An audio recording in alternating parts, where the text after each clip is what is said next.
خبر دیں آپ کو، بھارت میں افغانستان کے سفارت خانے نے آج سے تمام سرگرمیاں بند کرنے کا اعلان کر دیا۔ اس حوالے سے افغان سفارت خانے نے خط لکھ دیا ہے جس میں کہا گیا ہے کہ افغان سفارت خانہ بند کرنے کی وجہ بھارت کا عدم تعاون ہے۔ افغان سفارت خانے کا کہنا ہے کہ بھارت افغان مفادات کے لیے خدمات کی توقعات پوری کرنے میں ناکام رہا۔ خط میں افغان سفارت خانے نے کہا کہ عملے اور وسائل میں کمی سے آپریشن جاری رکھنا چیلنجنگ ہو رہا ہے۔ سفارت کاروں کے لیے ویزا تجدید بر وقت نہ ہونا بھی معطلی کی وجوہات میں شامل ہے۔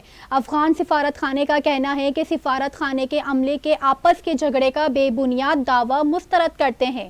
کوئی بھی سفارت کار موجود بحران کو کسی تیسرے ملک میں پناہ حاصل کرنے کے لیے استعمال نہیں کر رہا۔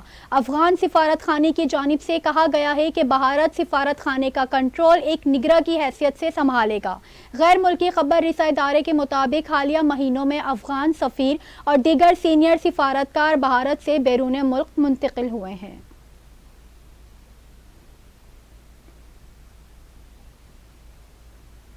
مزید خبروں کے لیے دیکھتے رہیے اردو نیوز نیٹ ورک۔